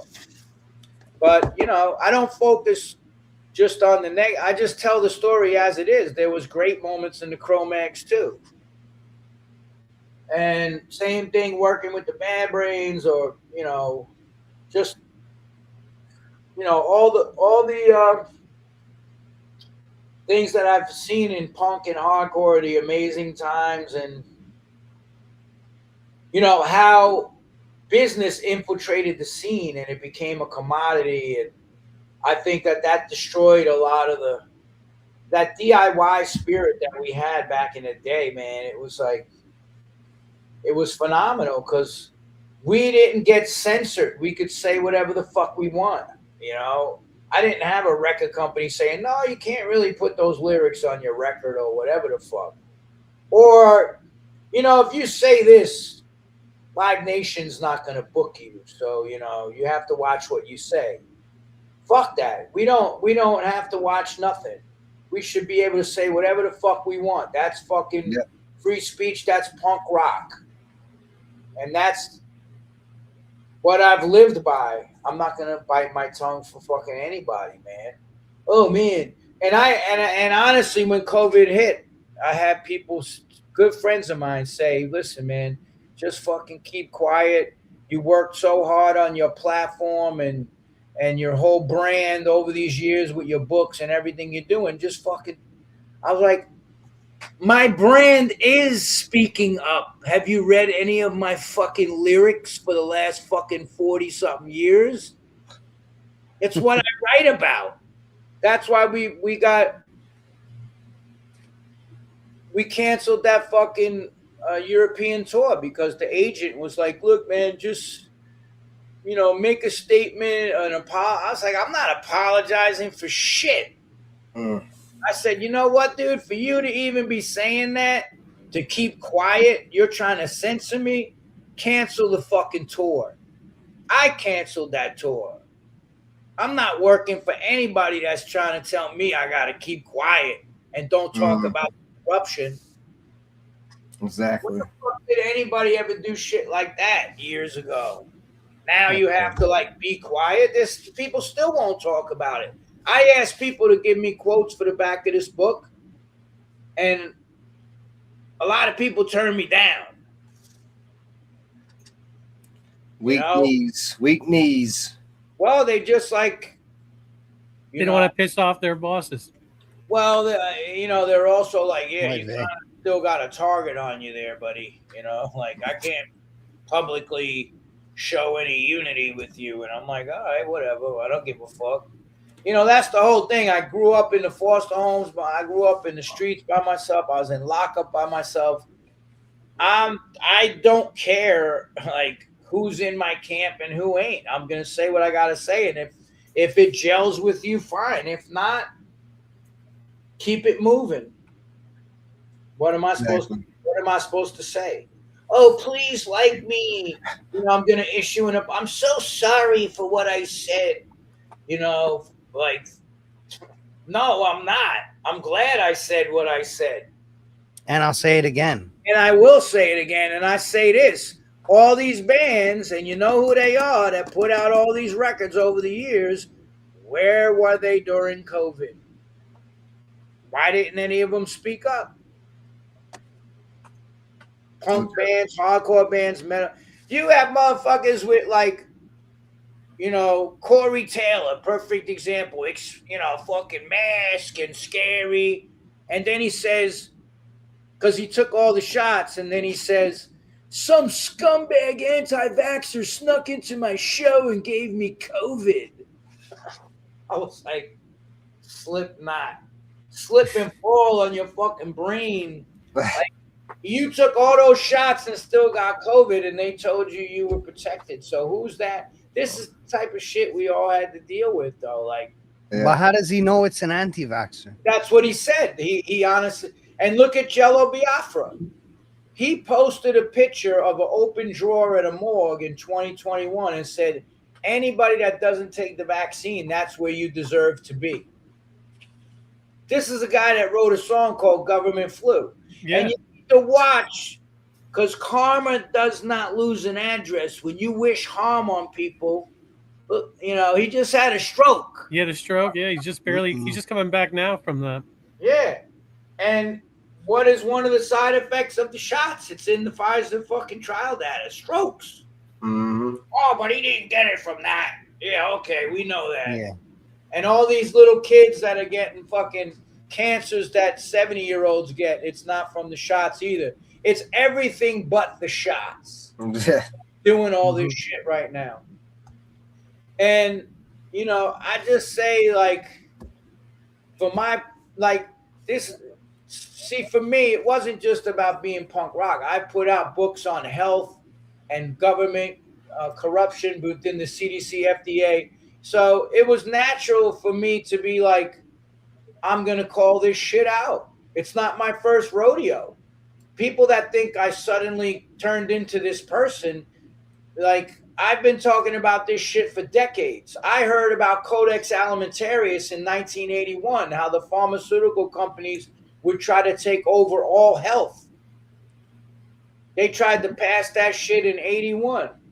I know Dr. Labo, who did the YouTube video, that they were gonna create a virus, release it, and get everybody to take a poison vaccine that's gonna kill millions of people. She said that to Jesse Ventura. And I watched her video before she ever said that. 20-something years ago, she predicted that they were going to pull this shit. And she talked about Codex Alimentarius. Dr. Laibo, Laibow. Go watch what she says about Codex.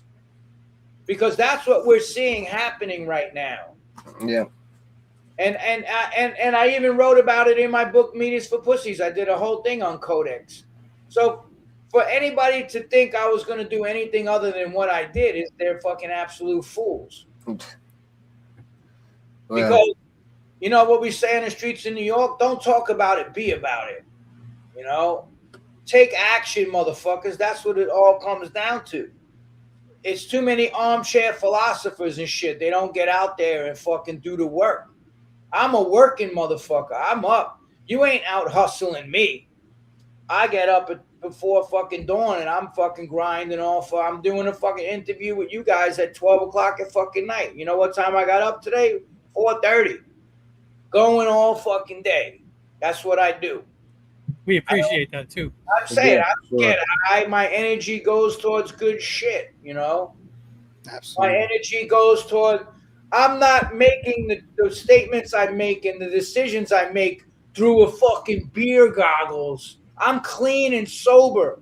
I've studied this shit for decades. I've watched it happen in real time. That's why I'm telling everybody, it's that chain being removed off one link at a time. You had the Patriot Act, 9/11. They just keep taking your rights away and increasing the surveillance and what they're doing. And like I said, we're one false flag away from the digital fucking gulag that they're fucking putting. These are not aid. These are surveillance centers that they're putting in. Many of them are being listed as military operations so the public can't stop them. Mm. There's one going on close to here, and they kind of, I think they've shut it down, at least for temporarily, from happening. But I'm sure that in the end, they're going to get steamrolled and it'll go up anyways. Of course they are. They're going to put it up. And that's why they're setting all the infrastructure in place so that when whatever happens, and then they can say, we need to know who everybody fucking is. We can't have people moving around. It's going to be another lockdown, whatever they decide, you know, whether, you know,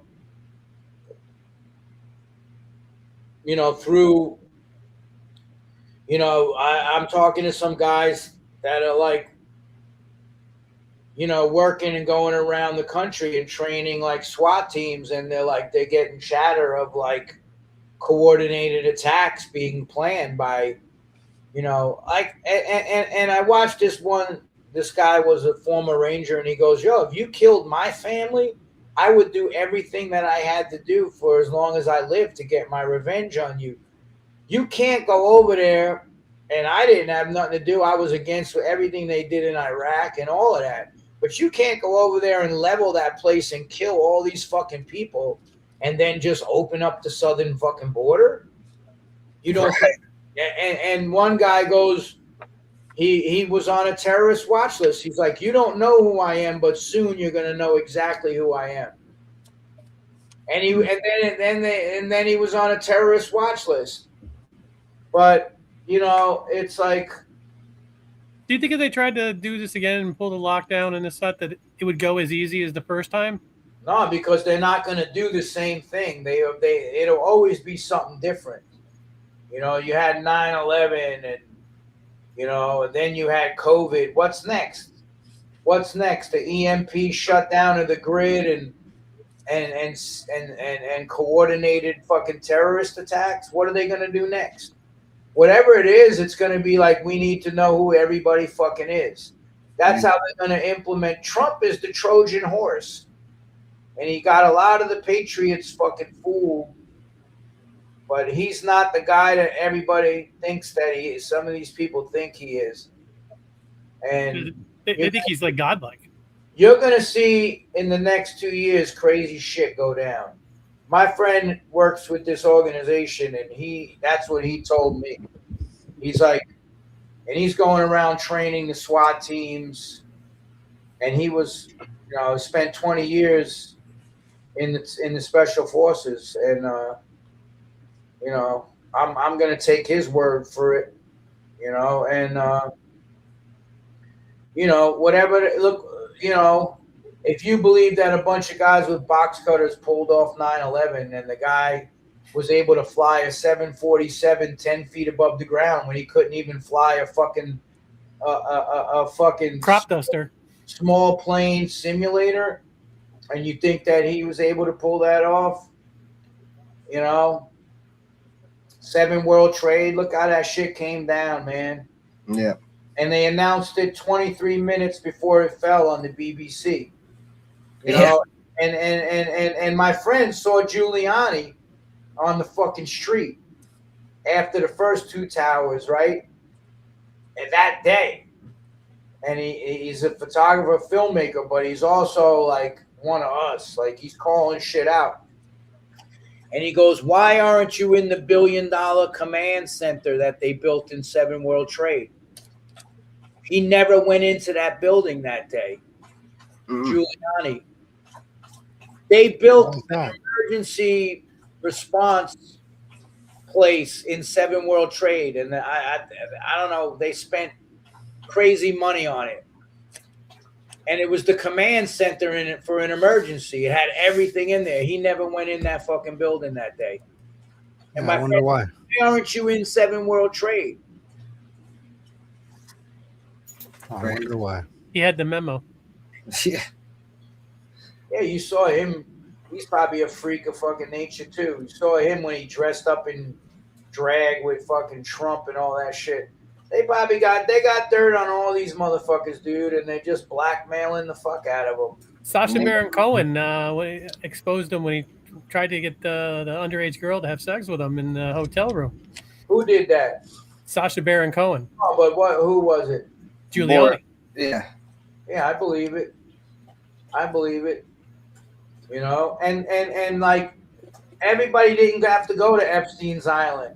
I made a statement, and it was about the New York Times. They said, yeah, there's no record that Trump ever went to Epstein Island, right? They got records that other people did, but that don't mean they were flying these girls around on private jets. They were flying them fucking overseas. They were flying them to parties in fucking Hollywood and all kinds of shit. Epstein Island isn't the only island. That's it. And Yeah. like, bro, that's just crazy. It's just crazy. They were flying these girls around. My friend's daughter came out of Epstein's apartment, his brownstone uptown, and Prince Andrew was standing in the doorway, and my friend's daughter was leaving, and she's like 15 years old, and the cover of the UK Sun or the UK Mirror said, "Who is this young girl that Prince Andrew is watching?" And it was my friend's daughter. Damn.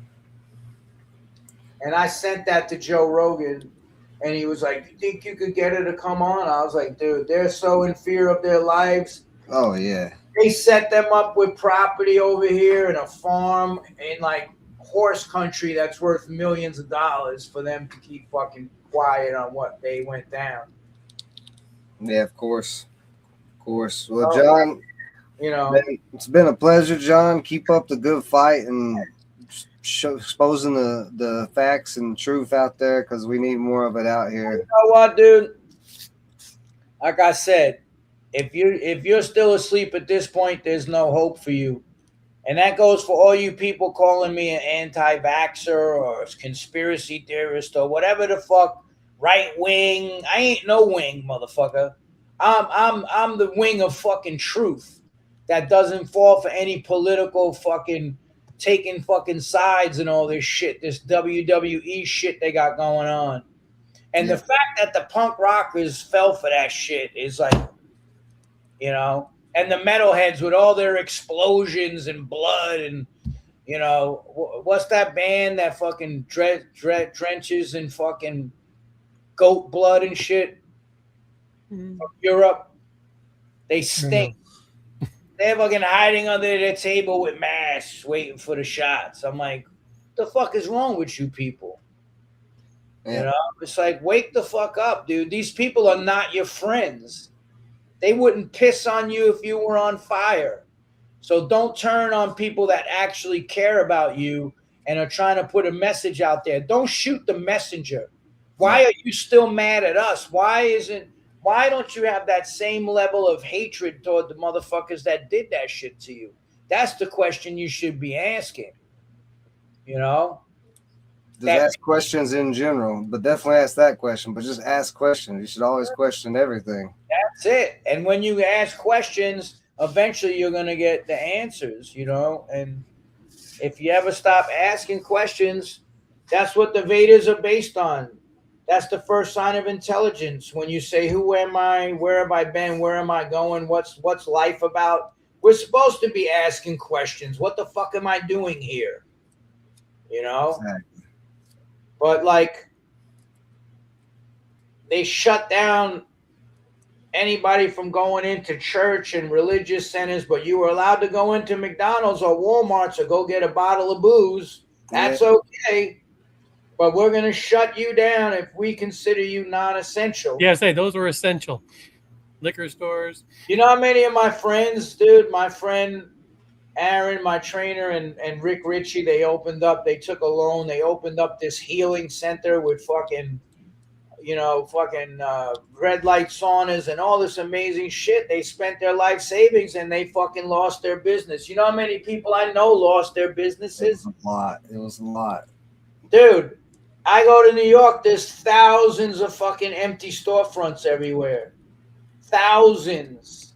You go up fucking the Upper West Side on Broadway and 70s, you never seen anything like it in your life. There's fucking empty shit everywhere. Because people also got the fuck out of New York at what's going on there now. Yeah. Oh, the streets are safer than ever. Oh, yeah? Nah, they ain't.